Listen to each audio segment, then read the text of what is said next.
A'udzubillahi minasyaitonirrajim. Bismillahirrahmanirrahim. Alhamdulillahirabbil alamin, nahmaduhu wa nasta'inu wa nastaghfiruh. Wa na'udzu billahi min shururi anfusina wa min sayyiati a'malina. May yahdihillahu fala mudilla lahu wa may yudlil fala hadiya lahu.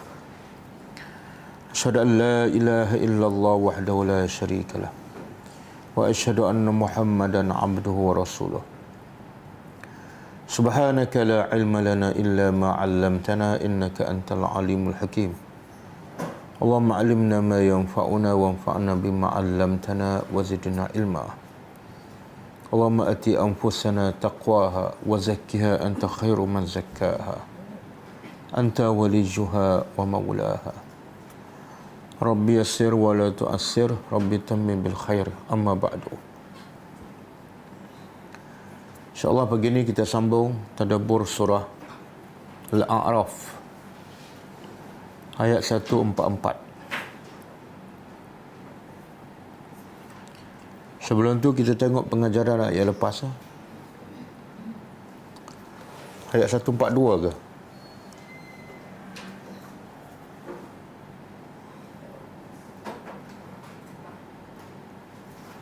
Ayat 142. A'udzubillahi minasyaitonirrajim. Wa wa'adna Musa 30 lailah wa atmamnaha bi'ashrin fatamma miqatu rabbih 40 lailah. وقال موسى لأخيه هارون اخلفني في قومي وأصلح ولا تتبع سبيل المفسدين. Maksudnya,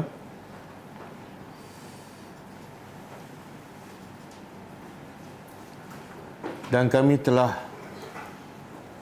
berjanji kepada Musa 30 malam dan kami lengkapkannya dengan 10, maka lengkaplah waktu berjumpa dengan Tuhannya 40 malam. Dan Musa telah berkata kepada saudaranya Harun, gantilah aku ketika ketiadaan aku untuk mengurus kaumku, dan buatlah yang baik untuk mereka, dan jangan sekali-kali engkau mengikut jalan orang-orang yang melakukan kerusakan. Pengajarannya, pertama, antara nikmat yang paling besar bagi orang yang beriman, antara nikmat yang paling besar bagi orang beriman di dunia ialah dapat menghadap Tuhannya.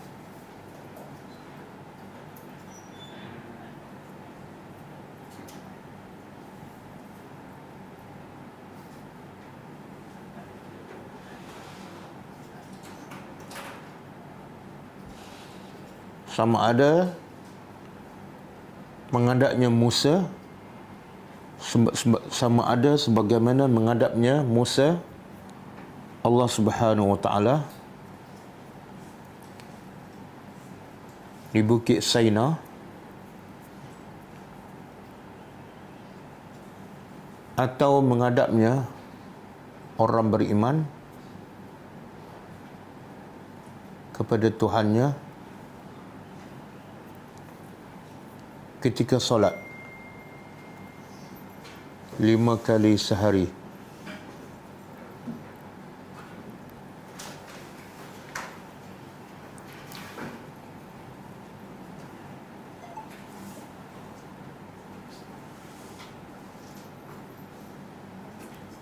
Yang kedua,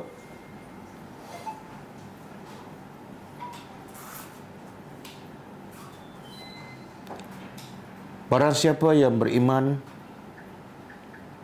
kepada Allah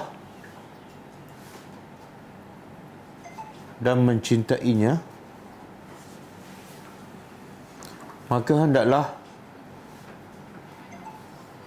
dia bersegera maka hendaklah dia bersegera menghadap Allah. Sebaik sahaja masuk waktu solat.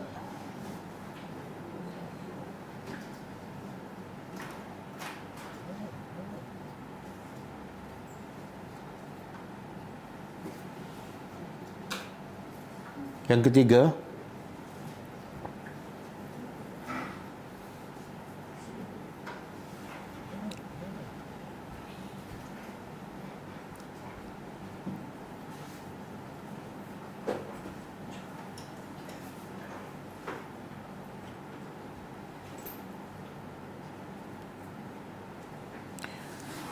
orang Islam hendaklah sentiasa hidup berjemaah. Orang Islam hendaklah sentiasa hidup berjemaah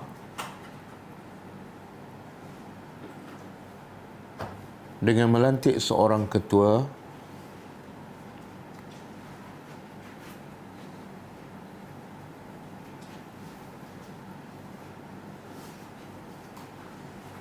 dan sekiranya ketua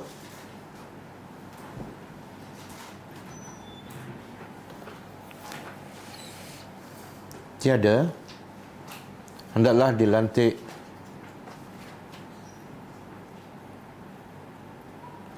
pemangkunya agar kehidupan orang beriman sentiasa teratur.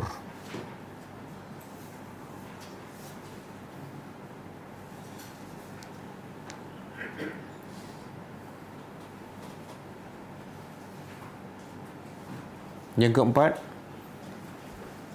wajib membuat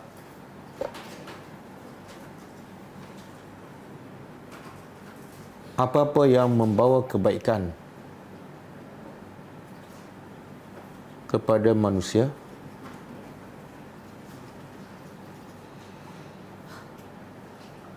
dan menghalang segala perkara yang membawa kepada keburukan.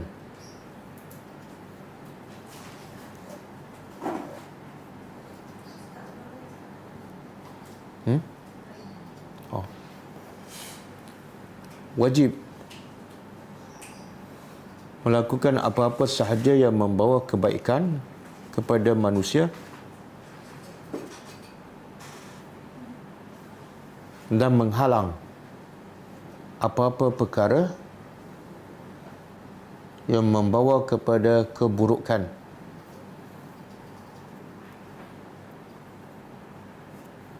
Kepada orang ramai.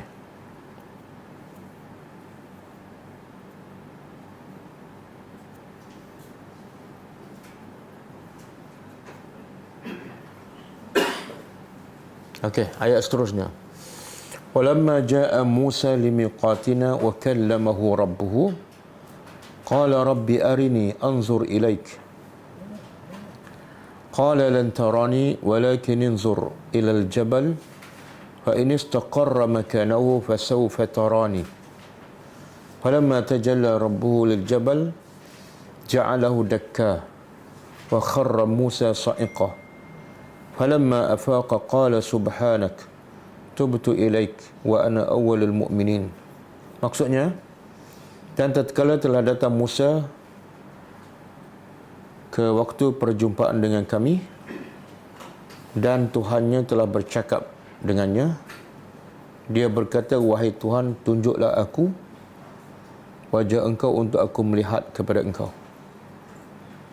Allah berkata, engkau tidak akan dapat melihatku sekali-kali, akan tetapi lihatlah ke gunung. Sekiranya gunung itu kekal di tempatnya, maka engkau akan dapat melihatku. Maka tatkala Tuhannya telah menzahirkan sedikit kebesarannya kepada gunung, menjadikan gunung itu pecah. Dan Musa tersungkur pingsan. Maka tatkala dia telah sedar, dia berkata, Maha suci engkau, aku telah bertaubat kepada engkau. Dan aku adalah orang yang paling awal beriman. Pengajarannya, Pertama,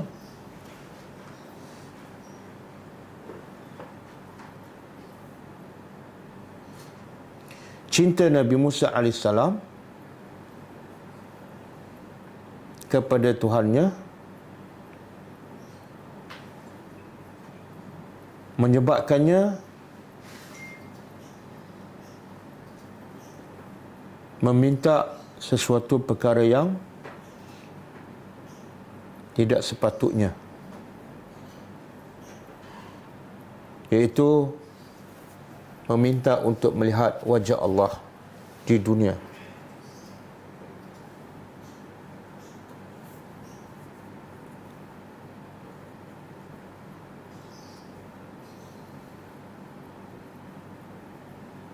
Kerana nikmat yang paling besar bagi orang beriman ialah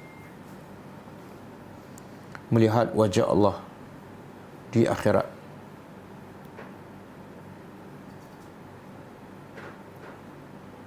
Yang kedua,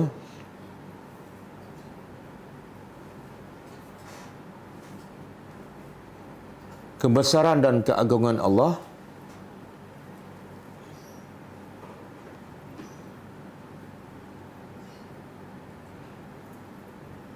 tidak mampu dilihat oleh semua makhluknya di dunia.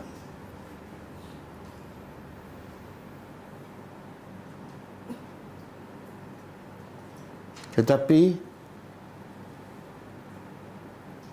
Allah mewujudkan sekian banyak bukti-bukti dan tanda kebesarannya bagi mereka yang berfikir.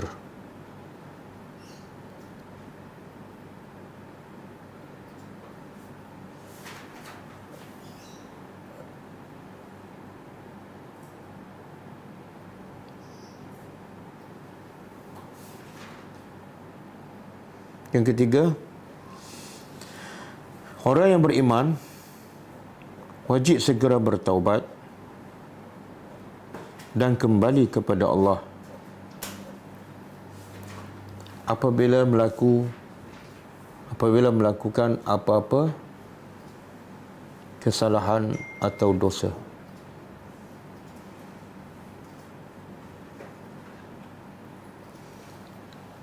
Okey, bisa kita sambung tadabbur ayat seterusnya.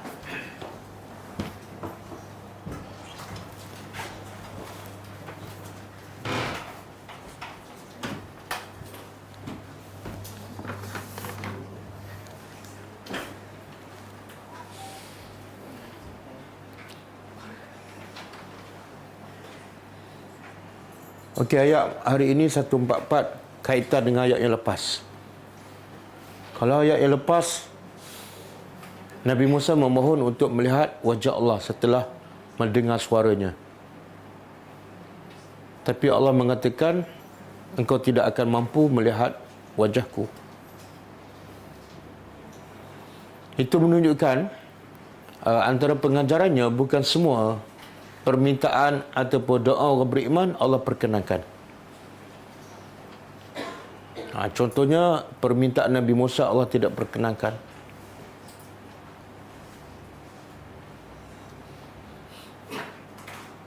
Sebaliknya kadang-kadang permintaan musuh Allah perkenankan. Contoh permintaan iblis. Apa yang iblis minta kepada Allah? Qala anzirni ila yaumi yub'atsun. Wahai Tuhan, bagi tangguh padaku sampai hari dibangkitkan. Untuk apa? Untuk menyesatkan. Allah perkenan tak? Perkenankan. Jadi pengajarannya apa? Kadang-kadang Allah perkenankan doa kita, tapi ia tidak baik untuk kita. Kadang-kadang Allah tidak perkenankan sebab doa tu yang terbaik ialah Allah tidak perkenankan. Okey. Jadi sama kaitan ayat ini dengan ayat lepas ialah bila Allah tidak perkenankan permintaan Musa untuk melihat wajahnya, maka Allah tidak hampakan. Allah bagi yang lain. Jadi ini sebagai hadiah daripada Allah kepada Nabi Musa AS setelah Nabi Musa berjaya menjalankan tanggungjawabnya sebagai seorang Nabi, sebagai seorang ketua kepada Bani Israel. Apa peranan utama Nabi Musa diutuskan oleh Allah? Untuk selamatkan Bani Israel. Dan Nabi Musa berjaya dalam misinya menyelamatkan Bani Israel daripada kezaliman Firaun dan tenteranya. Jadi ini ayat ini adalah seumpama hadiah ataupun anugerah hasil kecekalan kesungguhan Nabi Musa alaihissalam. Okey, auzubillahi minasyaitanirrajim. Qala, dia berkata, iaitu Allah,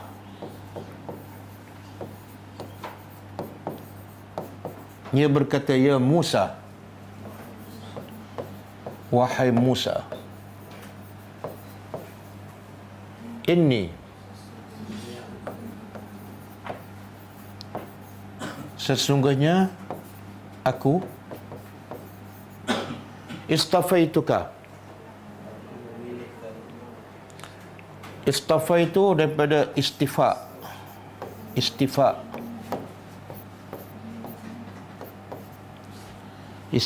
dan istifa'u daripada safwah. Safwatun. Safwah ni makna dia yang terpilih, yang terbaik. Jadi istafaituka makna aku telah memilih engkau. Kalau kita belajar bahasa Arab, istafaitu, fa'al apa tu? Isim ke fa'al? Fa'al? Apa tanda dia? Fa'al apa? Dia sebenar ada asal fa'al dia istafa, kemudian tambah ta, kemudian tambah kaf. Jadi sebenarnya nampak satu perkataan tapi sebenarnya tiga. Istafa, tu, kaf. Jadi fa'alnya istafa. Tu dia panggil apa? Fa'al lah. Jadi ini adalah fa'al apa? Fa'al madhi. Apa tanda dia? Ada tu. Kalau ada tu kat hujung tu, fa'al madhi lah.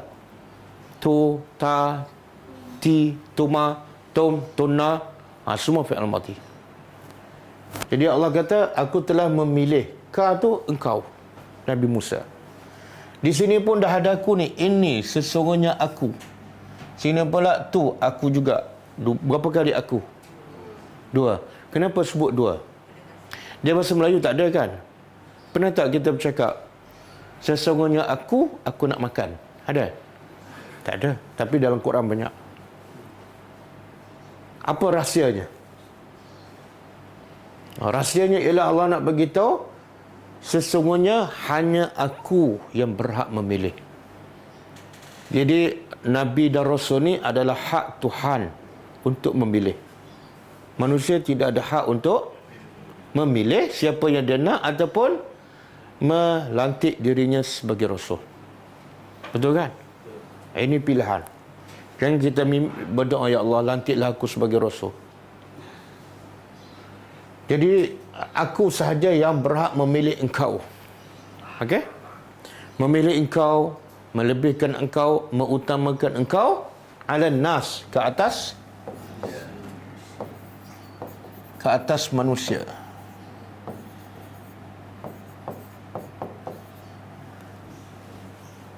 Sebenarnya Allah pilih Nabi ke atas manusia. Manusia tu siapa? Siapa manusia tu? Zaman Nabi Musa sahaja ke ataupun manusia semua? Kalau kita terjemah pilih, maka ramai tak para rasul yang dipilih? Okeylah. Sebab rasul lain pun dipilih kan. Tapi kalau kita terjemah, istafa itu aku mengutamakan engkau dibanding dengan semua manusia. Maka ketika itu manusia itu di zaman siapa? Sebab apa? Sebab antara Musa, sebelum Nabi Musa ada tak Nabi yang lebih baik daripada Musa? Ada siapa? Nabi Ibrahim. Jadi kalau kita terjemah, aku mengutamakan engkau dibanding dengan manusia yang lain, manusia zaman Nabi Musa sahaja, tak termasuk yang lain. Dan selepas Nabi Musa ada tak Nabi, Rasul yang Allah lebih utamakan dibanding dengan Nabi Musa? Iaitu Nabi Muhammad. Jadi Anas ni lebih kepada manusia di zaman Nabi Musa alaihissalam. Aku lebihkan engkau. Timbul persoalan, kenapa Allah bagi tahu Allah lebihkan Musa? Memanglah bila Musa sebagai Rasul, memang Allah lebihkan Musa. Jawapannya sebab antara ramai-ramai manusia tu yang ada ketika itu, Allah pilih Nabi Musa, menunjukkan apa? Musa adalah yang terbaik. Dalam ramai-ramai Bani Israel itu, Musa adalah yang terbaik. Bahkan ketika zaman Nabi Musa ada tak Nabi yang lain? Siapa? Nabi Harun. Mana lebih baik Nabi Musa dengan Nabi Harun? Mana tahu? Apa dalil? Kitab. Ha? Kitab Musa bukan Harun. Kalau boleh dalil daripada Quran. Ayat ni lah. Aku telah lebihkan engkau dibanding dengan manusia yang lain semua. Manusia yang lain termasuk Nabi Harun. Jadi Nabi Musa lebih daripada Nabi Harun. Walaupun Nabi Harun tu adalah abangnya. Okey, aku lebihkan engkau dibanding dengan manusia lain. Apa ciri-ciri kelebihan Nabi Musa? Iaitu birisalati, dengan risalah. Apa makna risalah? Kitab. Risalah dah jadi bahasa Melayu. Dan yang kedua, wabi kalami, dan dengan kalami. Apa makna kalami? Apa dia? Kalam makna percakapan aku dengan engkau. Dengan percakapanku.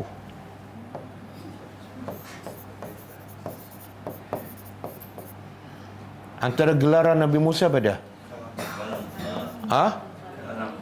Kalim, kalimullah. Kalim, orang yang bercakap dengan Allah. Tapi ada tak Nabi lain yang bercakap dengan Allah? Siapa? Nabi Muhammad bercakap masa Isra dan Mi'raj. Nabi Adam bercakap tak? Ada awal surah Baqarah. Wa qulna ya Adam.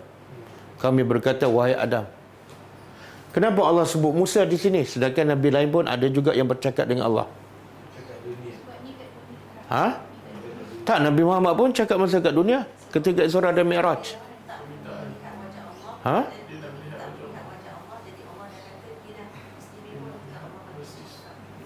Yalah, ini kelebihan bercakap dengan Allah bukan khusus pada Nabi Musa alaihissalam sahaja.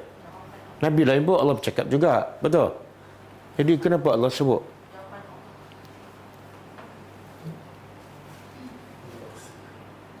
Tak tahu, jawab tak tahu. Okey. Sebabnya masa Nabi Musa ni, Nabi Musa ada Nabi Harun. Dua-dua dapat tak risalah Allah? Dapat tak? Dapat kan? Dapat. Setiap Nabi ada risalahnya. Dia asalnya Nabi Musa. Kitab tu kepada Nabi Musa, tapi kepada Nabi Harun ditambah. Jadi kalau risalah saja, Musa tak ada kelebihan sangat. Apa yang membezakan Musa dengan Nabi Harun? Bercakap. Allah nak beritahu engkau ni lebih daripada semua, bahkan lebih daripada Nabi Harun. Apa dia? Engkau adalah kalimullah. Okey. Di sini pengajarannya apa? Apa pengajarannya? Quran bukan untuk dibaca sahaja dan bukan untuk ditadabbur sahaja, tapi untuk diambil pengajaran dan dijadikan panduan. Apa pengajaran?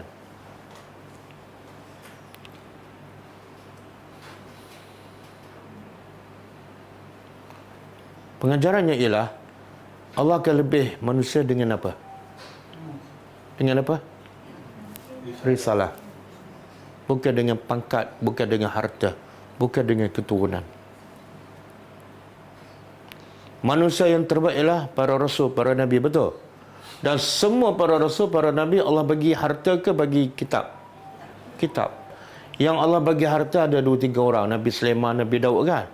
Tapi majoritinya apa dia? Apa kerja kebanyakan para nabi? Gembala kambing. Tapi bunyi gembala kambing, tapi mereka lah manusia yang terbaik. Sebab apa? Risalah. Tapi kebanyakan manusia sekarang kejar kemuliaan dengan apa? Duit ke, pangkat ke, mentadabbur Al-Quran. Duit dan pangkat. Oh, sampai sekarang. Sampai sekarang.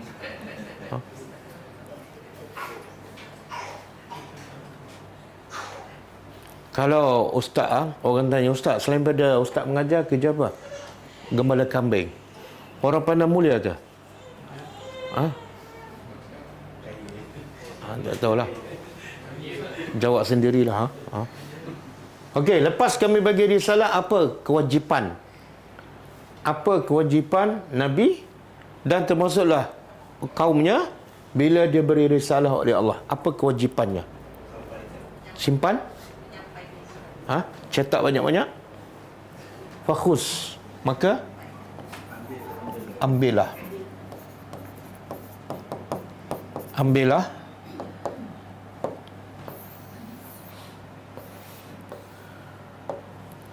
Ma ataina. Ma apa yang atainaka, ataituka, apa yang aku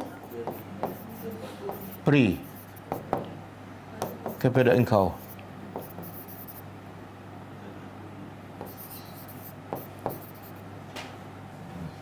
Ambil, apa makna ambil ni?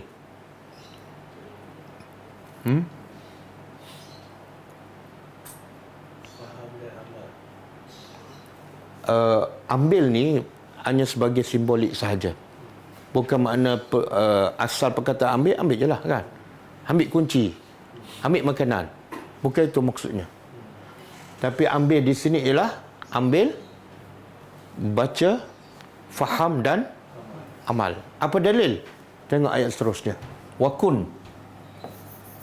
Dan kun.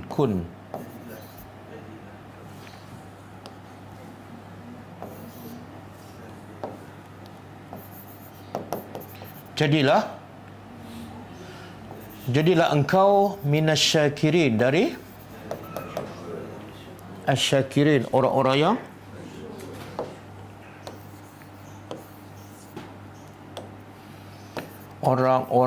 yang bersyukur.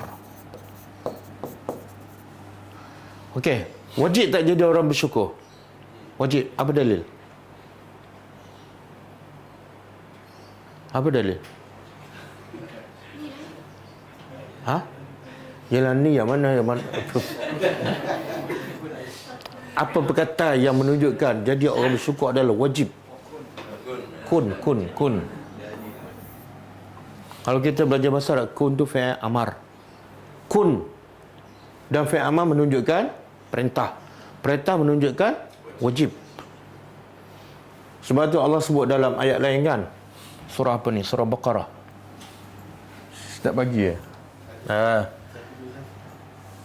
Bukan. Saya terlupa nak bagi yang tu. Apa dia? Fashkuruni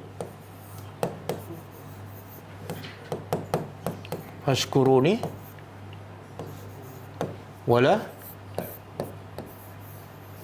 takfurun. Surah Baqarah.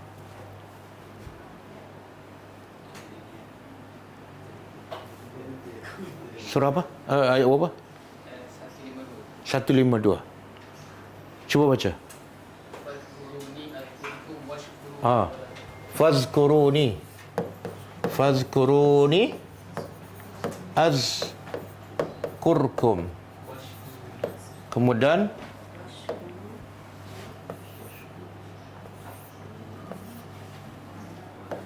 washkuruni. Washkuru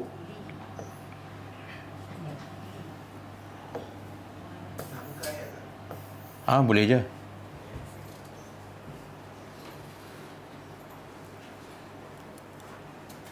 Okey. Surah Baqarah. Cuba kita terjemah. Fazkuruni. Fa. Maka uzkuruni. Ingatlah aku. Ingat di sini makna? Apa makna ingat ni? Dia buat apa tu? Dia ingat pada Allah.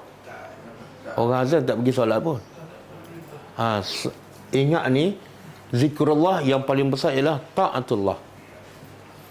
Fazkuruni, ingatlah aku, maka hasilnya apa? Azkurkum. Allah tak kata ingatlah aku bagi 1 juta. Bukan. Tapi sebenarnya lebih mahal daripada 1 juta pada aku sentiasa ingat pada kamu. Bila Allah sentiasa ingat pada kita, agak-agak apa hasil yang kita dapat? Kalau Allah sentiasa ingat, hidup kita aman, tenang, kan? Dan selamat. Sebab Allah ni Rabbul Alamin. Kalau Rabbul Alamin sentiasa ingat dan jaga kita, selamat. Satu. Yang kedua, perintah kedua, washkuruli, dan syukurlah oleh kamu kepada aku. Wajib. Ini semua fi'il amal ni. Satu, uskuruni. Yang kedua, uskuruli. Dan penegasan lagi apa dah? Wala takfuruni. Dan jangan kamu kufur aku. Jadi sekarang apa makna syukur? Apa makna syukur? Mana tahu? Mana tahu? Syukur ialah makna taat. Dia sebenar. Bila Allah perintah washkuruni, Allah perintah washkuruni, syukurlah kepadaku. Lepas tu Allah larang jangan. Maknanya apa ni? Kalau kamu tak syukur, mana kamu kufur. Syukurlah padaku dan jangan buat yang bercanggah dengan syukur, iaitu kufur. Jadi kufur apa makna dia? Engkar. Lawan pada engkar, taat. Jadi kita nak tahu kita ni jenis orang bersyukur ataupun tak, tengok apa? Setakat mana kita tak pada Allah, bersyukurlah. Dan setakat mana kita engkar perintah Allah, kita adalah orang yang kufur. Cuma kufur ni ada dua lah. Satu kufur asghar, kufur yang kecil yang tak keluarkan seseorang daripada agama, ataupun kufur nikmat. Yang kedua kufur akbar, iaitu mengeluarkan seseorang daripada Islam. Kita biasa tak kufur asghar? Biasa? Biasa ke tak? Biasa. Sampai sekarang lah. Sampai sekarang. Boleh bagi contoh?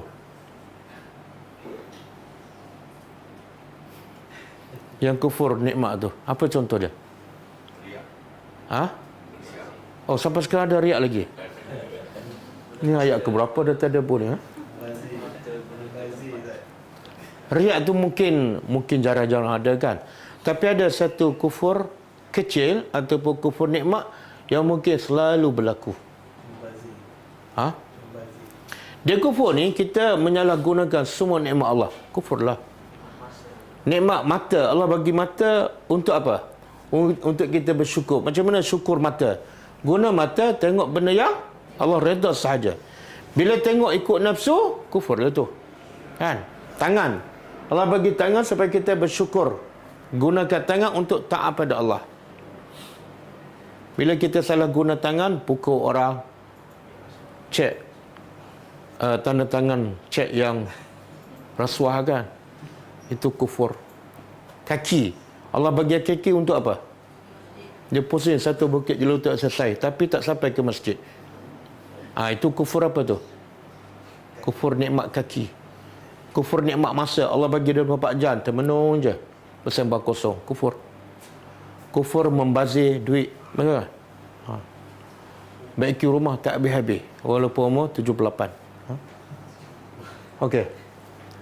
Jadi syukur makna dia taat.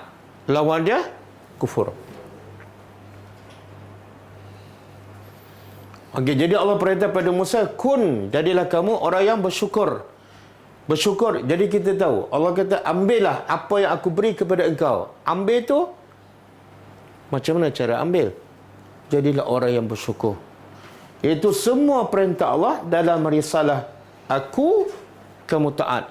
Jadilah kamu orang yang bersyukur. Macam mana kita nak taat? Macam mana Nabi Musa nak taat risalah yang Allah bagi padanya? Sehingga dia menjadi orang bersyukur. Macam mana?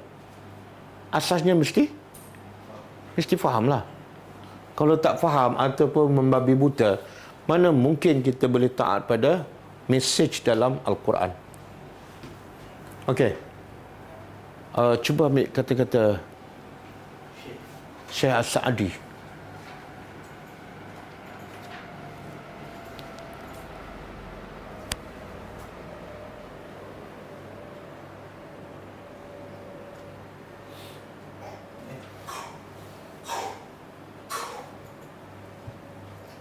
Ataupun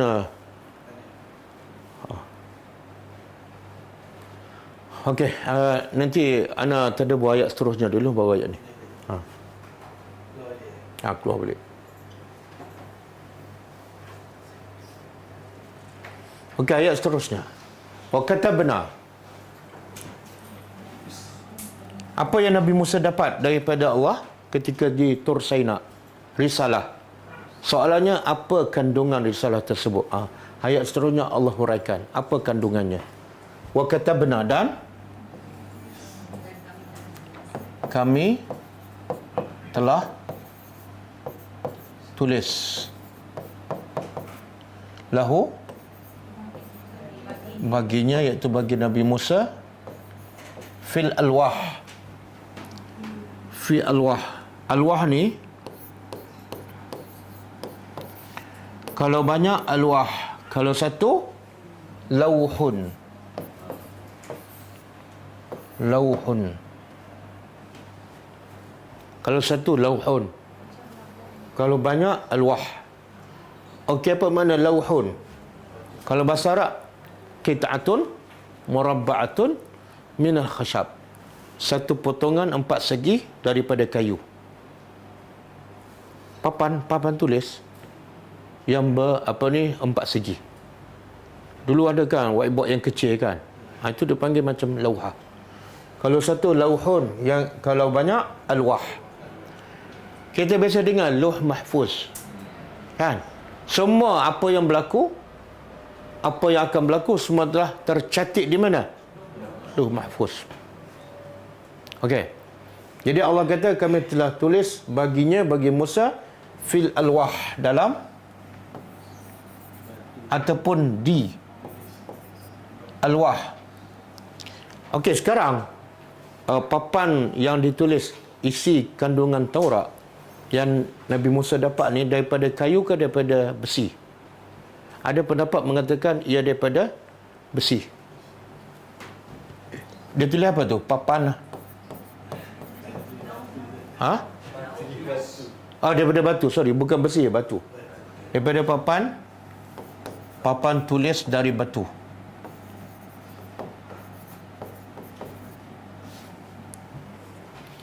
Jadi dulu zaman para Nabi dahulu mana ada buku bercetak kan? Hatta zaman Nabi Muhammad peringkat awal pun, Quran ditulis di mana? Peringkat awal. Kulit-kulit binatang. Ni pelepah-pelepah tamar. Tapi mereka faham tak apa yang tertulis di pelepah tamar tu? Kan? Walaupun tak ada baris, tak ada titik kan? Sekarang semua tercetak. Cantik, indah, semua ada baris, ada. Tapi ramai yang tak. Bahkan sebab cantik itu dijadikan perhiasan. Okey, min dari setiap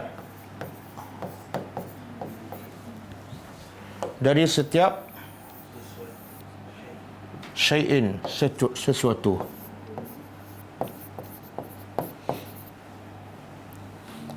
Jadi Allah beritahu apa isi kandungan Taurat.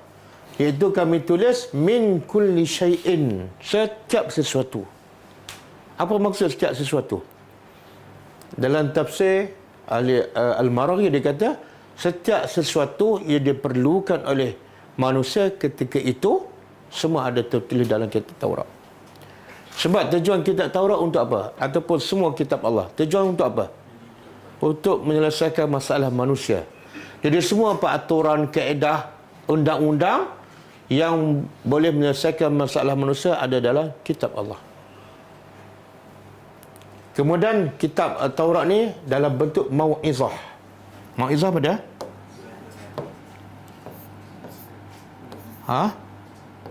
Pengajaran ataupun peringatan. Quran pun sama.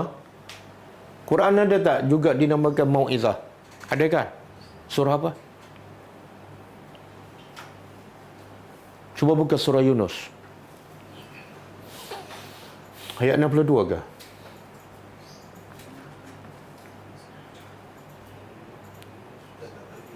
Saya tak bagi. Tapi ada dalam Quran. 57.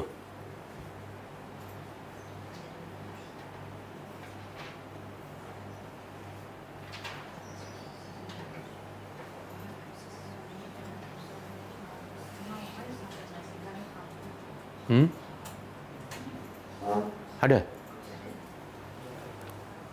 Okey. Ya ayuhan nas. Cuba terjemah. Wahai manusia, qad ja'atkum, sesungguhnya telah datang kepada kamu mau'izatun, pengajaran peringatan daripada siapa? Rabbikum. Apa ni mau'izah ni apa dia? Quran lah. Tapi Allah tak sebut Quran. Allah tak sebut Quran. Allah sebut apa? Jadi apa yang Allah nak sampaikan? Sebenarnya dia Quran, tapi Allah tak sebut pun perkataan Quran. Allah sebut mau'izah. Apa yang Allah nak sampaikan?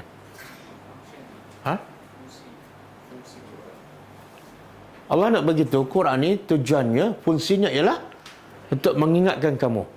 Bila kamu buat silap, tengok Al-Quran. Dan cek perbuatan kamu betul tak, selari tak dengan Quran. Maka sebab itulah mau'izah mesti difahami. Kalau kita tak faham, boleh tak kita katakan Quran adalah pemberi peringatan pada saya, tapi tak faham pun. Biasa tak mak bapak kita cakap, saya nak bagi peringatan ni, saya nak bagi mau'izah pada kamu. Mak kita pun cakap bahasa Urdu, kan? Kita rasa tak itu sebagai peringatan? Tak, sebab apa? Samalah. Bila Allah kata Quran adalah mau'izah, wajib kita faham. Kalau tak adalah fungsi mau'izah. Kemudian mau'izah pula daripada bukan sebarangan, daripada Rabb. Jangan anggap Quran tu macam daripada orang biasa. Kalau surah daripada orang yang ada kedudukan pun kamu baca, kamu faham dan kamu ada rasa gerun. Tiba-tiba baca Quran daripada Rabbikum, tak rasa apa-apa. Yang kedua, fungsi Al-Quran syifa. Apa makna syifa? Perawat kepada masalah manusia. Sebenarnya semua masalah manusia berlaga satu masalah. Jawab apa dia? Dia syirik. Dia kalau tak syirik, tauhid, kan? Kalau kita mentauhidkan Allah dalam semua kehidupan, selesai semua masalah. Yang semua masalah sebab ada unsur-unsur syirik dalam kehidupan kita. Banyak kehidupan kita bukan kerana Allah, bukan untuk Allah. Jadi kalau nak rawat, apa dia rawatannya? Jumpa ustaz mana ni? Jumpa ustaz mana? Ustaz, mana-mana ustaz je lah. Ustaz yang mengajar Al-Quran. Jadi perlu tak selak tirai? Tak perlu. Tadabbur Al-Quran. Wa syifa'un, perawat. 5, perawat ni banyak penyakit kan? Tapi penyakit paling bahaya, penyakit fis sudur, dalam hati. Wahudan. Dan Quran juga berfungsi sebagai petunjuk, pemandu kamu. Dan Quran juga sebagai rahmat. Tapi bukan untuk semua. Tengok Allah beritahu fungsi Al-Quran. Ada berapa semua? 1, mau'izah. Yang kedua, syifa. Yang ketiga, hudan. Yang ketiga. Yang keempat, rahmat. Nak apa lagi? Betul tak? Semua manusia nak bahagia. Dan tak mungkin manusia bahagia tanpa rahmat Allah. Dia rahmat lawan apa? Rahmat lawan apa? Ha? Apa dia? Laknat. Iblis dilaknat oleh Allah sebab jauh daripada rahmat. Jadi bila dapat laknat, bahagia tak hidup. Jadi kalau kamu nak bahagia, kena cari rahmat. Dan nak rahmat, kena jadi apa? Allah kata apa ni? Rahmatul lil, bukan untuk semua. Allah tak kata rahmatul linnas ataupun rahmatul lil ustaz. Tak ada. Kamu ustaz ke, kamu engineer ke, kamu doktor ke, pakar ke, kalau tak beriman, kamu tak mungkin dapat rahmat, hudan, syifa, mau'izah. Tak mungkin. Tapi kalau kamu kerja guard biasa je, kamu jadi orang beriman, pasti kamu akan dapat rahmat Allah. Betul? Sebab itulah pemuda kahfi, orang biasa ke Nabi? Orang biasa je. Tapi dapat tak rahmat Allah? Dapat kan? Sebab apa? Mana tahu dia beriman? Mana tahu dia beriman? Dia hidup dalam keadaan mewah kan, tapi dia pergi ke gua hanya untuk selamatkan iman ke selamatkan harta? Iman. Dia beriman. Sebab tu bila nak masuk gua, dia minta apa? Apa doa pemuda kahfi? Yalah, dia bacalah doa tu. Surah kahfi yang baca tiap minggu. Rabbana atina min ladunka rahmatan. Dalam keadaan dikejar oleh musuh, dalam keadaan nak pergi ke gua, dalam keadaan rezeki tak cukup, dalam keadaan tak ada kelengkapan dalam gua, tiba-tiba dia minta menunjukkan apa? Kita kalau nak panjat gunung kan, minta rahmat ke bawa bekalan? Betul? Bawa bekalan ke minta rahmat? Bekal lah. Rahmat tak minta kan? Sebab itulah bila pemuda kafir masuk gua dengan bekalan makan sikit je, makanan sikit, lepas tu habiskan. Apa Allah bagi pada pemuda kafir? Sebaik saja masuk gua. Bagi ayat tu.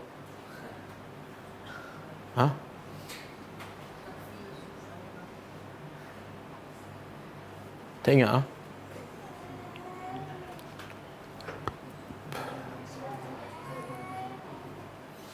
Tak ingat? Semua tak ingat? Apa dia?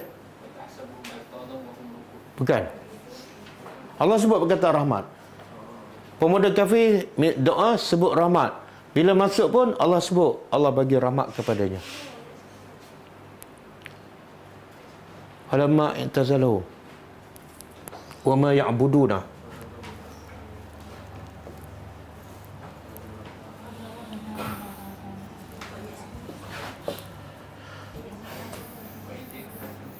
ya. Ayat tu. Wa izi' tazaltumuhu wa ma ya'buduhu wa ma ya'buduna illallah. Ayat 6. Fa'wu ilal kahfi yanshur lakum rabbukum min rahmatihi wa yuhayyi lakum min amrikum mirfaqa. Subhanallah. Okey, cuba tengok. Bukti pemuda kafir ni beriman. Wa iz'tazaltumuhum, dan ingatlah ketika mana kamu mengasingkan siapa ni? Kaum mereka yang menyembah berhala. Sebab kalau pemuda kafir kekal duduk bersama tu, mereka akan syirik. Jadi akhirnya mereka i'tizal, menjauhkan. Dan pemuda kafir juga menjauhkan daripada apa yang kaum mereka sembah. Illallah, kecuali Allah sahaja yang pemuda kafir tak jauhkan. Maka Allah kata apa? Fa'wu ilal kahfi. Pergilah ke gua. Dan bila masuk gua, Allah kata apa? Yanshur lakum rabbukum min rahmati. Allah, apa makna yanshur? Allah sebarkan Tuhan kamu sebarkan untuk kamu min rahmati, daripada rahmatnya. Subhanallah. Jadi yang paling penting dalam hidup kita apa dah? Rahmat. Walaupun dalam gua, antara kehidupan pemuda kafir dengan kehidupan kita dalam banglo, mana lebih tenang? Pemuda kafir sebab apa? Sebab pemuda kafir dapat rahmat Allah. Kita kadang-kadang rumah kita kan tak ada rahmat kan? Kadang-kadang nak bangun malam pun susah. Oh, ustaz, pemuda kafir tak bangun-bangun pun. Saya bangun juga kan. Saya okey lagi pada pemuda kafir. Tak, pemuda kafir dia tak bangun ke ataupun Allah yang tidurkan? Kita pula tak bangun ke ataupun Allah tidurkan? Beza. Sebab kita boleh bangun tapi tak bangun. Sebab apa? Mungkin rahmat tu jauh daripada kita. Sebab tu saya nak ulang, Quran sebagai mau'izah, yang kedua sebagai syifa, yang ketiga sebagai hudan, yang keempat sebagai rahmat, bukan untuk semua orang, hanya untuk orang beriman, walaupun kamu berada dalam gua. Okey, kemudian Allah cerita lagi apa terkandung dalam kitab Taurah. Wa tafsilan, dan tafsil apa dia? Penjelasan. Likulli syai'in, bagi setiap syai'in, sesuatu. Jadi apa masalah? Buka kitab Allah, sebab dia penjelasan kepada setiap permasalahan. Ada orang tanya, kalau Quran, dalam Quran semua ada, saya nak memasak, saya cari-cari tak ada pun cara memasak dalam Quran.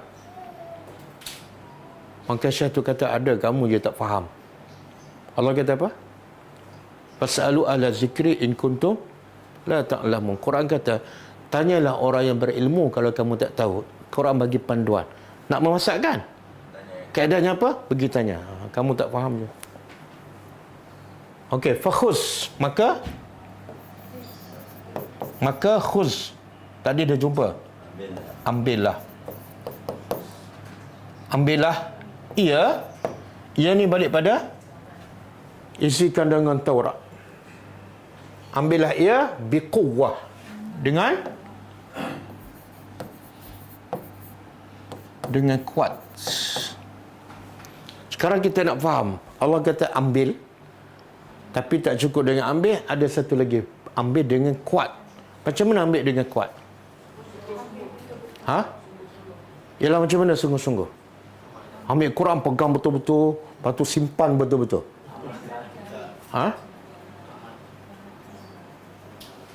Okey, cuba buka ni. Surah Al-Baqarah ayat 121. Ini antara ayat yang menghuraikan makna quwwah.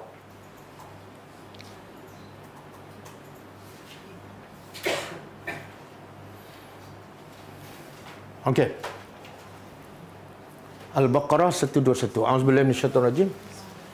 Cuba terjemah. Allazina. Allah puji orang-orang yang atainahum, kami telah beri kitab pada mereka. Jadi Allah bila nak muliakan orang, Allah tak bagi pangkat, tak bagi harta, bagi kitab. Orang-orang yang kami beri kepada mereka kitab. Apa mereka buat dengan kitab ni? Yatlunahu. Mereka membacanya. Yatlunahu, satu, mereka baca. Yang kedua, baca pula, sifat membacanya apa? Tilawah dah jadi bahasa Melayu kan? Ada kan? Apa dia? Majlis? Majlis tilawah. Jadi Allah kata, Allah nak puji siapa ni? Satu, yang diberi kitab. Yang kedua, cara dia guna kitab apa dah? Dia baca, tapi bukan sebarang baca. Haqqa tilawati, baca dengan sebenar-benar bacaan. Apa maksud haqqa tilawati? Kata ahli tafsir, haqqa tilawati ialah baca lafaznya dengan betul. Satu. Boleh belajar dengan Haji Masri. Yang kedua, baca faham maknanya. Yang ketiga, amal dengan ajarannya. Itu makna haqqa tilawati. Ini ada 3 unsur. Satu, baca dengan betul bacaannya, makhrajnya, tajwidnya. Yang kedua, baca dan faham maknanya. Yang ketiga, amal. Itu makna haqqa tilawati. Kalau yatlu nahu saja belum cukup. Okey? Kemudian ulaika, tengok Allah puji.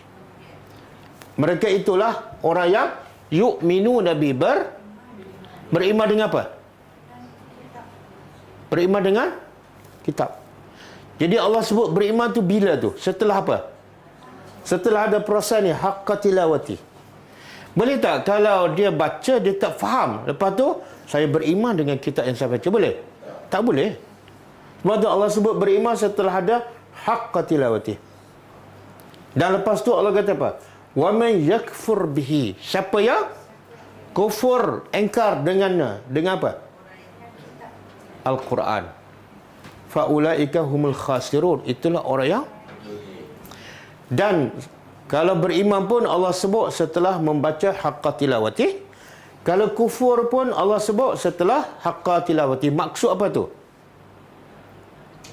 Syarat nak kufur pun kena faham. Betul? Saya tak percaya pada Quran. Faham tak? Tak faham. Kamu dimaafkan. Sebab kamu kufur membuta tuli. Betul? Yang kufur dan rugi ni siapa ni? Yang dah baca, dah faham, dah jelas, tolak. Boleh? Okey, cuba tengok kata Syekh Sa'di.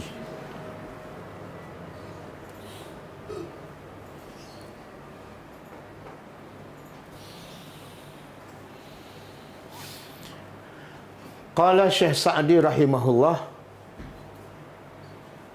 Apa makna ayat surah Maryam ayat 12? Ayat tu pendek je. Ya Yahya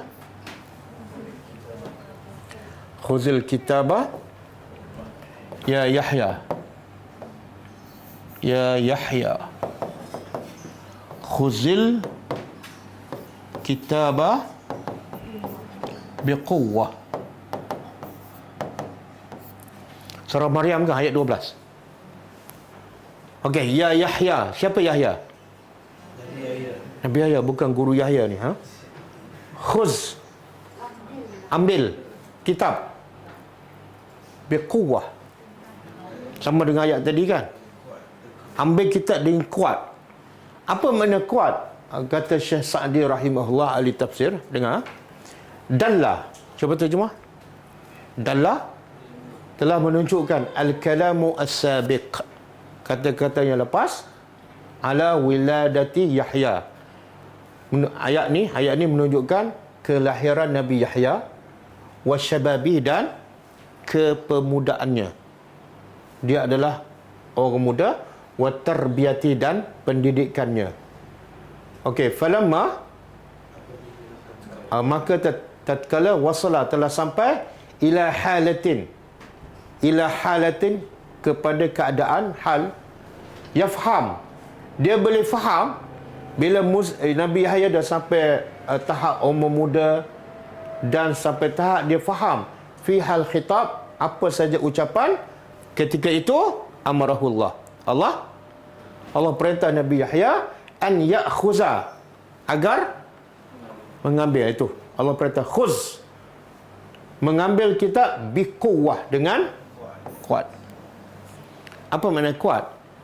Iaitu bijiddin, dengan sungguh-sungguh, wajtihadin, dan apa lagi?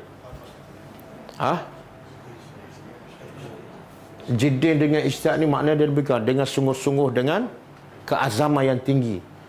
Wazalika, yang demikian itu, bil ijtihad, dengan sungguh-sungguh dari sudut apa? Fi hifzi, dalam menghafal lafaznya. Satu. Ini makna pertama, quwwah, hafal lafaznya. Yang kedua, wa fahmi ma'anihi, faham maknanya. Yang ketiga, wal amal, beramal dengan awamiri, perintah-perintah Allah, wa nawahi, dan larangan-larangan Allah. Haza, ini semua tamam, kelengkapan akhzul kitab, mengambil kitab, biquwah. Faham? Jadi dengan kuah ni ada 3 unsur. Pertama, hafal lafaz. Hafal ni makna baca dengan betul makhraj. Yang kedua, faham maknanya. Yang ketiga, amal. Itulah makna ambil dengan kuat. Boleh? Kalau dah ambil berhati-hati, lepas tu simpan kat rak yang berhati-hati sampai tak jatuh dan sampai berdebu. Adakah itu ambil dengan kekuatan? Tak. Bahkan zaman Nabi mana ada ambil simpan kan? Sebab Quran tak ada bercetak pun. Jadi pengajaran untuk kita, inilah tujuan Quran diturunkan sebenar, iaitu ambil dengan kuat, baca dengan betul, faham makna dia dan beramal dengan segala perintah dan larangannya. Okey. Kemudian lepas ambil kitab dengan kuat, Allah perintah pada Nabi Musa AS. Lepas tu apa dia? Wa'mur, dan suruhlah. Suruhlah qaumaka, kaum engkau. Ya'khuzu, mereka mengambil juga. Tapi maksud jadi apa dia? Baca, faham dan amal. Mereka mengambil bi ahsaniha,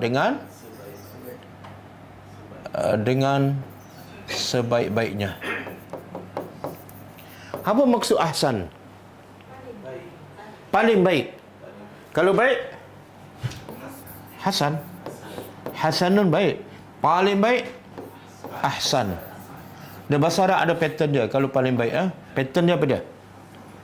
Afdal. Sorry. Ini bukan pattern ni.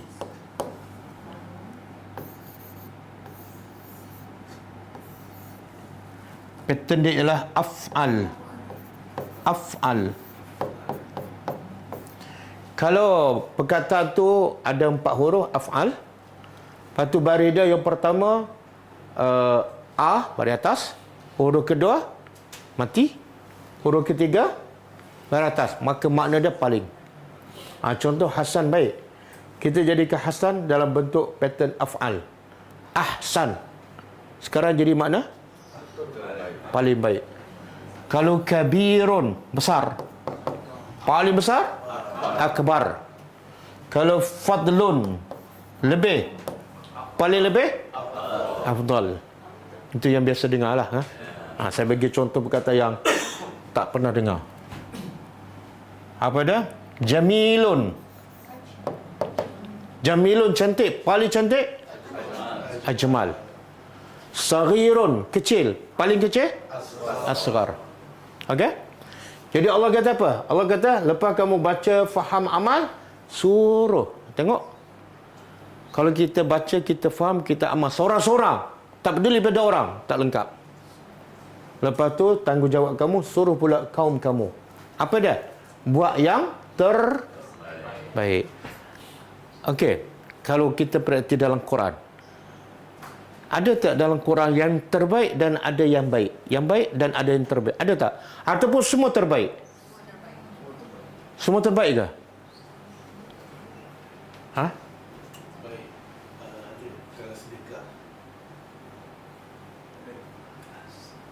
Allah kata, kalau berhutang, kalau orang tu tak mampu bayar, fa in kana zu usrati fa naziratu ila maisarah wa an tasaddaqu khairul lakum. Kalau orang berhutang dengan kamu dan dia tak mampu bayar, apa kena buat? Nanti dulu, janganlah. Ini 10,000 ni. 10,000. Bagi tangguh. Bagi tangguh. Tapi Allah kata, wa antasaddaqu, kalau kamu bagi halal, ahsan. Tengok dalam Quran tu. Hasan pun ada dalam Quran, ahsan pun ada dalam Quran. Kalau hukum kisah, orang pukul ataupun orang bunuh anak kita, hak kita tak untuk dapat hukum kisas, kan? Hukum kisah memang cantik, baik. Tapi yang lagi baik apa dia? Maafkan. Jadi Allah kita pilih yang terbaik dalam melaksanakan ibadat. Kadang-kadang zikir kan? Zikir pagi, la ilaha illallah wahdahu la syarikalah, lahu mulku wa lahul hamdu wa huwa ala 10 kali. Baik tak? Tapi ada yang terbaik. Berapa? 100 kali kan? Biasa kita pilih mana? Pilih Hasan ke Ahsan? Pilih mana? Jawab je lah. Takkan tak tahu. Pilih 10. Okey, kalau saya bagi duit, ini 10 ringgit, ini 100 ringgit. Pilih yang mana? Pasal apa pilih 100? Zikir pilih 10. Duit pilih 100. Kenapa? Kita ada masalah ke? Pasal apa? Mana lebih mahal? Zikir 100 dengan duit 100? Tak. Duit 100. Sebab tu kita pilih duit. Itulah kita kan. Sebab yang baik ni dia penuh dengan perkara yang nafsu tak suka. Jadi Allah kata suruh kaum-kaum buat yang terbaik. Bila kita buat yang terbaik, sebenarnya untuk siapa? Untuk diri kita. Salat witir 1 rakaat dengan 3 rakaat, mana lebih baik? Biasa kita buat 1 ke 3? Ke 3. 3 dengan 5, mana lebih baik? Jawab kuat sikit. Okey, ya'khudhu bi ahsaniha. Sa'urikum. Aku akan tunjukkan. Aku akan tunjukkan ataupun lihatkan.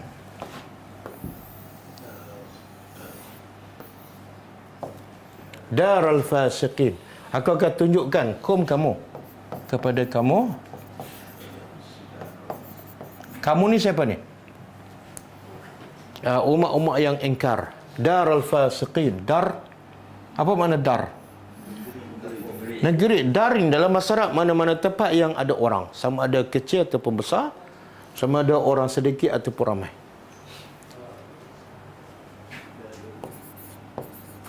Sebab tu Malaysia, setiap negeri ada 2 nama kan? Satu Selangor, yang kedua Darul Ihsan. Dan negeri mana yang paling kuat iman? Terengganu, Darul Iman kan? Negeri fasikin, orang-orang fasik. Apa maksud ayat ni? Lepas kamu baca, faham dan amal, suruh kaum kamu buat seperti yang kamu buat, dan bila beramal buat yang terbaik. Kemudian Allah kata, aku akan tunjuk pada kamu negeri orang-orang fasik. Ahli tafsir berbeza pendapat. Apa maksud negeri orang fasik? Pertama, Jahannam, neraka Jahannam. Jadi kalau neraka Jahannam, makna ayat ni hujungnya adalah amaran. Kalau kamu tak nak buat yang terbaik, tak nak menjadi orang yang bersyukur, inilah kesudahan kamu. Itulah Quran. Quran ada berita gembira, ada berita. Dia mesti ada dua. Sebab nafsu manusia ni sentiasa nak buat yang jahat. Kalau nak buat jahat, baca ayat ni. Sa'urikum daral fasiqin.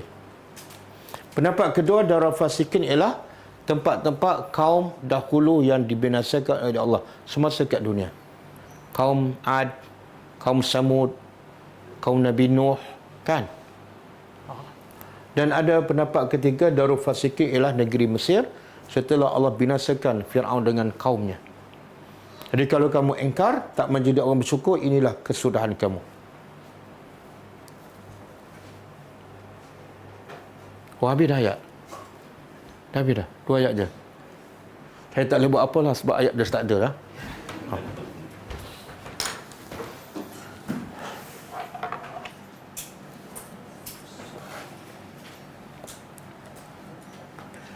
Boleh Haisal. Nanti. Kita tunjuk ayat ni. Ayat yang mana bagi tadi?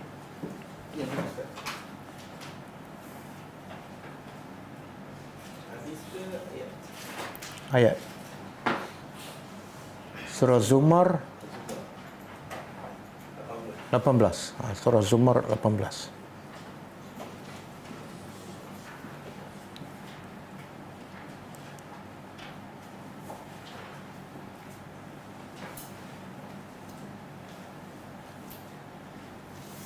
Okey. Cuba tengok ayat ni yang ada kaitan dengan ayat yang kita tadabbur tadi. Allah memuji orang yang beriman. Apa sifat orang beriman yang Allah puji? Iaitu tunjuk kat whiteboard. Iaitu orang yang yastami'una, yang yastami'una fi'il mudhari'. Bila fi'il mudhari' apa dia? Sentiasa mendengar. Al-qaulah, kata-kata umum, dia dengar. Tapi tak berhenti setakat tu. Ya Allah nak puji ni bukan setakat dengar. Tapi Allah kata fayattabi'una. Lalu mereka ikut. Ikut yang mana? Ahsan. Dalam banyak-banyak yang dia dengar, dia ikut yang mana? Ahsan. Apa yang ahsan? Antara semua kata-kata manusia, kata-kata pemimpin, kata-kata pakar, kata-kata ulama dengan kata-kata Allah dan kata Rasulullah. Yang mana ahsan? Itu Allah nak puji orang beriman, dia berakal, dia waras. Kalau nak makan, dia pilih yang terbaik. Betul? Nak beli rumah, nak beli tanah, dia pilih yang terbaik. Nak beli pakaian, dia pilih yang terbaik. Nak beli apa lagi?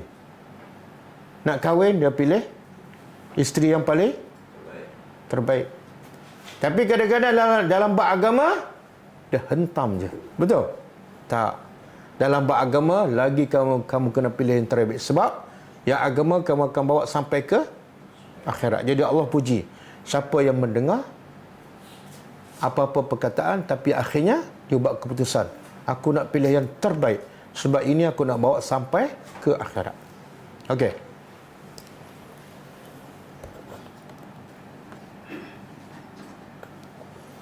Okay, kita tengok sikit buku ni, Syarah Bulughul Maram. Kitabus Salah. Kitab Salat. Muka surat 137 kan? Okey. Qala al-musannif rahimahullah. Penulis buku ni asalnya ialah Ibn Hajar al-Asqalani.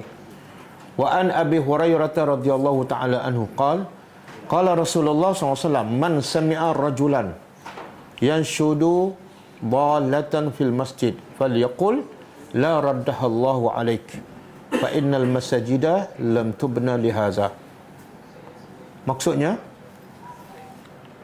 daripada Abi Hurairah radhiyallahu anhu katanya, Rasulullah SAW bersabda, sesiapa yang mendengar seseorang membuat pengumuman tentang kehilangan sesuatu barang di masjid, maka katakanlah, semoga Allah tidak mengembalikannya kepada kamu.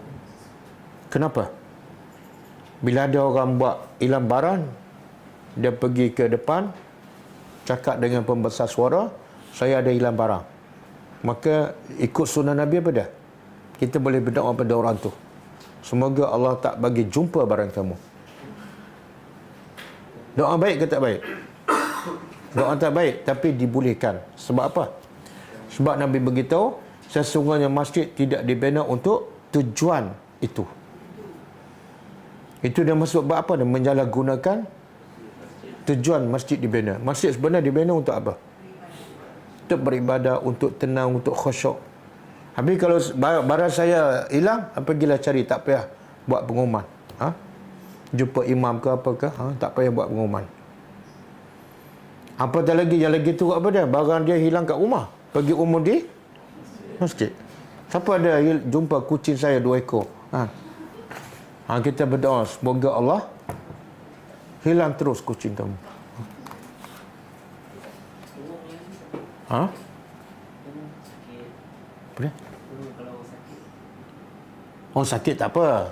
Dia salah satu tujuan masjid juga ialah untuk membawa kebaikan kepada masyarakat.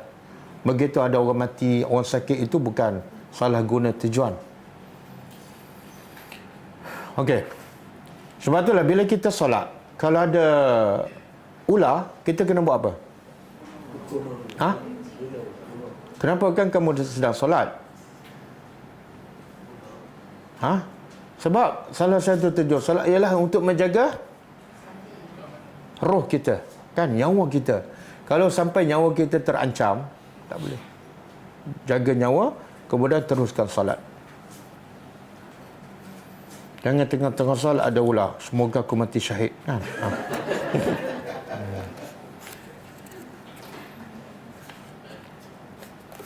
Okey, pengajaran daripada hadis ni, haram menyalahgunakan masjid untuk tujuan duniawi atau peribadi.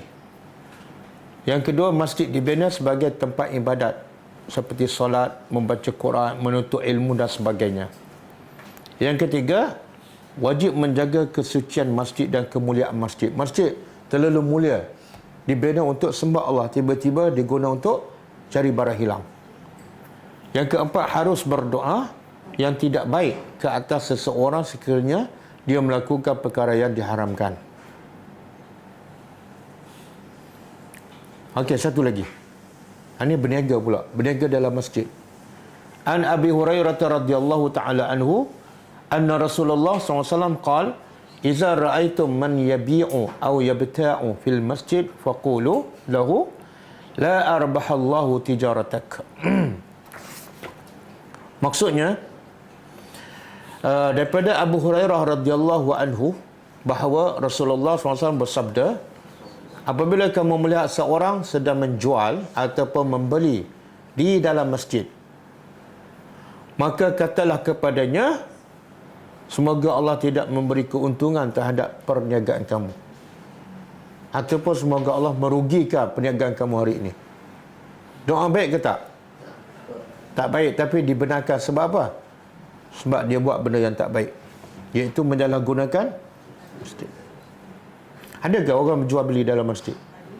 Ada kan? Kadang-kadang dia tulis buku, dia jual buku kan dalam masjid. Ambil buku, ambil duit pun dalam masjid. Itu tak boleh tu. Itu dah masuk dalam bab menggunakan masjid untuk kepentingan diri dan duniawi. Tak cukup. Bumi kat luar masjid tak cukup untuk menjual, jual lagi dalam masjid.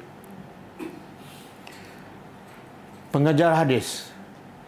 Pertama, haram berjual beli di dalam masjid. Yang kedua, jual beli dalam masjid walaupun haram, tapi sah tak jual beli tu? Majoriti ulama kata sah. Oh, kalau sah okeylah ustaz. Dia tak kira dosa tu, dia kira sah. Dia sah tapi tetap berdosa. Yang ketiga, wajib menjaga dan memelihara kesucian dan kemuliaan masjid. Yang keempat, harus berdoa yang tidak baik ke atas seseorang yang melakukan perkara mungkar. Jadi jual beli dalam masjid adalah perkara mungkar, kena cegah. Okey, cukup ah?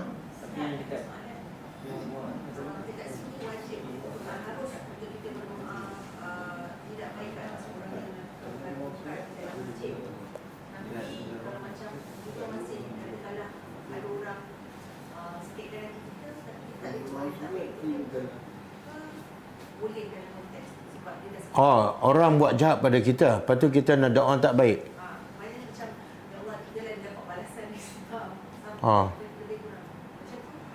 Dia sebenarnya dalam hukum, dia ada kaitan dengan hukum kisas. Orang pukul kita, katalah sampai bengkak kan, kita ada hak tak nak pukul dia balik? Ada. Tapi kita kena pukul sama dengan dia pukul lah. Dan tempat dia pukul. Dan berapa kali. Dia pukul kat sini, sinilah. Sekali lah, jangan pukul sekali setengah. Itu hak kita. Tapi yang terbaik, maafkan. Sama juga orang maki kita kan, kita ada hak. Tapi kalau kita maki dia pun tak selesai masalah. Yang kedua, kalau kita maki dia, takut-takut kita pula buat dosa yang sama. Maka terbaik apa dah? Dia sekarang dia maki, dia buat kemungkaran. Yang terbaik apa dah? Bukan maaf je, yang pertama sekali. Bukan sabar. Man ra'a minkum munkaran falyughayyirhu biyadihi. Siapa melihat kemungkaran, cegah dulu, cegah.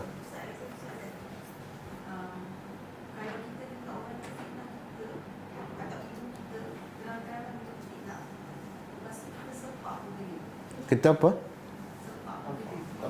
Oh, tampar.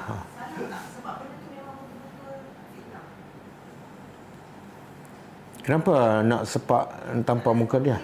Tak, macam ni. Bila orang buat fitnah pada kita, pertama sekali kita jumpa dia, kan? Ada bukti tak? Kan? Dengan cara yang baik. Ada bukti tak buat fitnah? Kalau tak ada, minta arak balik. Tarik balik. Kalau ada bukti, buatlah laporan ke apa kan kalau ada bukti. Supaya awak dapat buktikan yang bukti awak tu adalah benar-benar, kan? Tanpa dia tak ada masalah. Tak ada masalah. Kita pun mungkin geram juga. Lepas tu dia sebarkan fitnah. Sebab itulah Aisyah pernah tak difitnah? Pernah kan? Aisyah pergi tak tanpa tak Abdullah bin Ubay. Tak ada masalah. Nabi pun tak bela Aisyah. Sebab apa? Belum ada. Nabi nak bela Aisyah pun tak ada bukti bahawa Aisyah tak buat. Nak kata Aisyah buat pun tak ada bukti, kan? Jadi yang terbaik apa dia? Masa tu Nabi tunggu ayat Quran turun. Tapi sekarang ikut kaedahnya ialah pergi jumpa dia, tanya, ada bukti tak awak fitnah saya? Kalau tak ada bukti, ini satu dosa besar. Tarik balik. Okey. Berdosa lah. Dosa.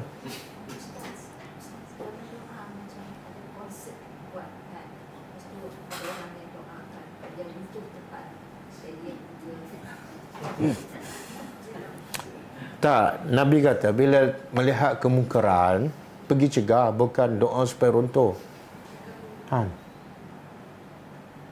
Dia ada dalam surah Al-Kahfi, ada tak seorang sahabat, kawan dia ada 2 kebun yang mewah, kan, tapi tak beriman.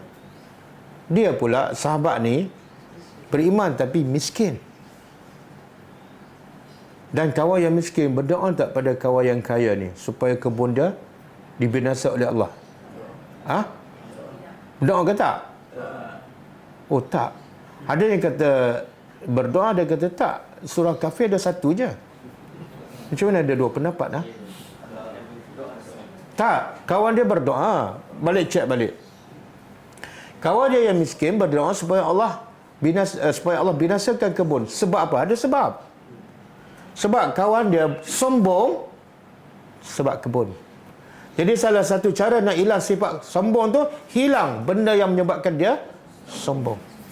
Sebab tu bila Allah makbulkan doa, Allah binasakan kebun dia, hilang sombong. Jadi kalau doa, sebenarnya bukan doa jahat tu. Sebenarnya doa baik. Mana lebih baik? Kawan tu ada kebun, sombong. Dengan kebun dia hilang sifat sombong. Mana lebih baik? Okey. Kalau dalam keadaan macam tu, okeylah. Tapi kita rasa macam doa kita susah nak dimakbulkan oleh Allah.